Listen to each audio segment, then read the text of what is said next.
Anytime. Ready. Okay. Now. Hi, everybody. I'm Kathleen. This is Laura. And we just finished week 8 of the 90-day program with Jesus.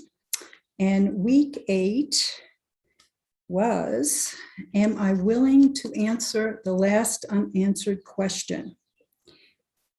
And the last, not to keep you in suspense, but the last unanswered question is, do I want to see what I denied because it is the truth?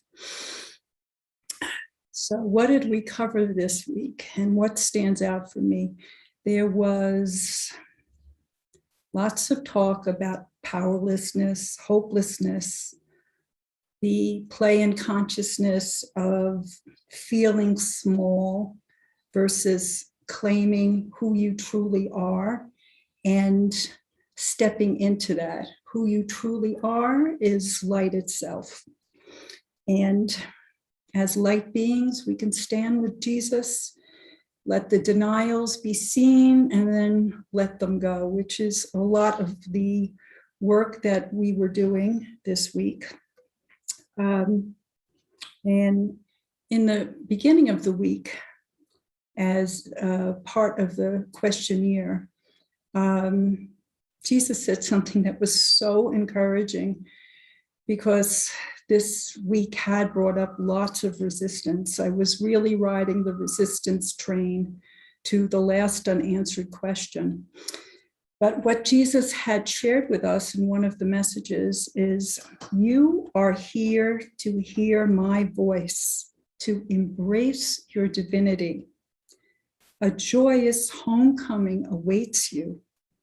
The angels sing, and the hearts of all hearken to your heartful return. Drop the doubts and just open the door. And that encouraged me to keep going. Another message that came soon after was his reminder that every time we deny that we are truly light beings, we step into this pattern of loss, gain, loss, gain. He was showing us that. And then another phrase came in, which is refrain from claiming your divinity, which is what we do, refrain. And then he said, but reframe. So that was, again, an invitation to embrace our divinity, as he said. Okay, as I had mentioned, for me, I was really exploring in a very deep way all of my resistance to be willing to answer the last unanswered question about, am I willing to claim who I am? And one of the things that Jesus had shared is the idea that when you are starting a garden, you're going to pick up a shovel and you might be hitting rocks along the way. And those rocks are just all the feelings that arise that might have resistance with a capital R.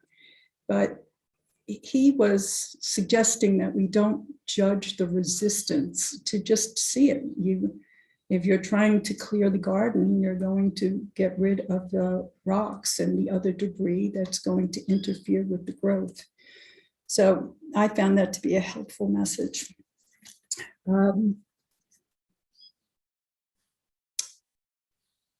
Okay.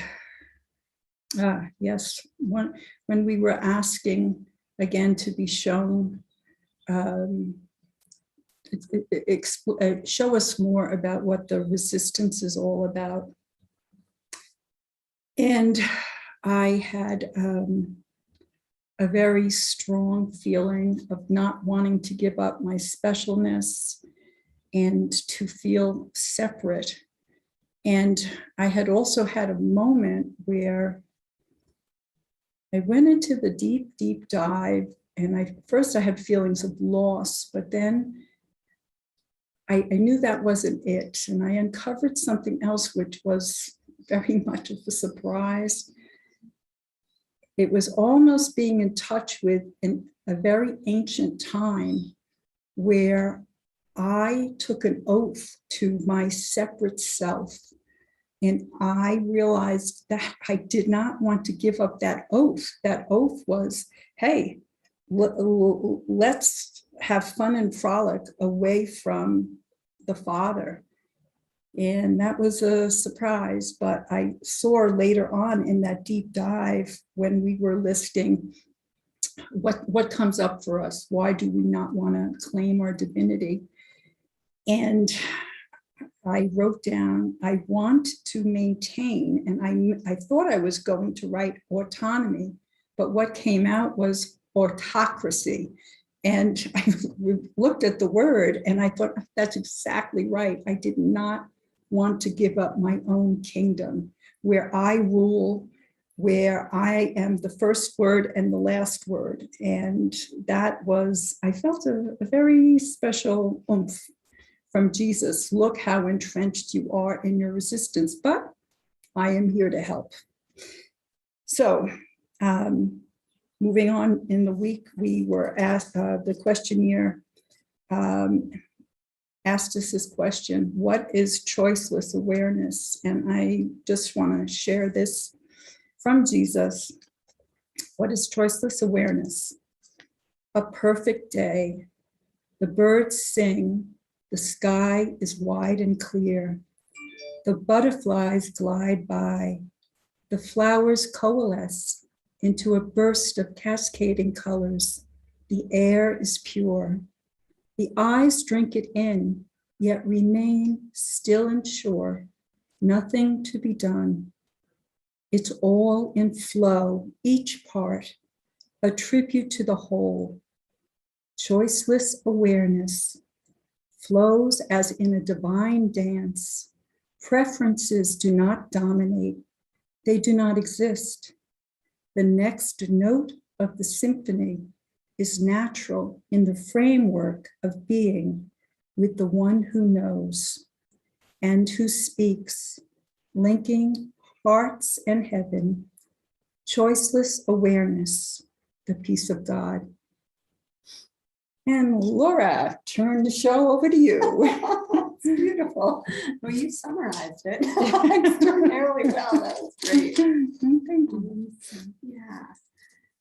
What I've just been really feeling to focus on, because it was such a powerful demonstration of what we're looking at here in the 90-day, here this week, and forever until we're completely, fully, full-time living in the awareness of our divinity, is we watch the film Revolver. At the end of each week of the 90-day, we watch a feature film that kind of highlights what we've been focusing on.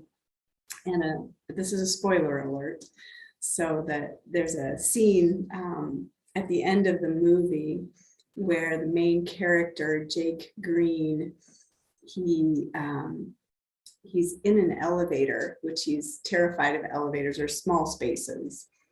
And he has an experience where he's seeing in his mind, he's now onto the ego, onto the thought in his mind that is vicious. And that is part of this gain, loss, gain, loss, gain, loss cycle, the snake eating its tail. Another mighty said this week. And he's really waking up, and he has a choice when the elevator doors open to go one way or the other, to go to divinity or to go to the ego and the viciousness. But in the elevator, he is seeing that voice, and it goes from suspicious to vicious, and he's just holding that stillness. He's just watching it. And the more he just watches it, sort of the more vicious it gets, and just realizing it's inside of his mind. This is all about what's inside our own mind. Mhm. And we know this, intellectually, we've been on this path for a very, very long time, and also experientially. And yet still, when those blips come, we call them twitches or inner niggles or the hot buttons or whatever, just even the slightest less than perfect peace moment, that is a separation from our divinity in our own mind. And so that scene in the movie, and then at the very end, he's in an extraordinarily tense situation, and he is fully present now with his Christ self. He can still see that there is that voice in his mind, but his mind is completely coherent with the Christ. He is the Christ consciousness figure and holding that extraordinary love, which is very helpful in the last scene, I'm going to say. And one of the phrases that I've been working with a lot is, I will not tolerate this in my mind. And that is, again, any thought, and we're not talking, big thoughts. Our mind might think, ego thoughts are, really negative, but these could just be little self-criticisms or tiny quote unquote irritations, and just holding that space and saying, I will not tolerate this in my mind, and then looking to Jesus, truly saying no to the ego. And so this last unanswered question is, am I interested in the truth of what I am? Am I willing to say yes to that? Or am I wavering, and to notice these moments and then go immediately to Jesus and our own divinity for better information? And so it's going to be So inspiring, girl. Yeah, that was, yeah. That's it. To the last unanswered question. last unanswered question. Mhm. Let me put it to you all. Yeah, Thank yep. you. Bye.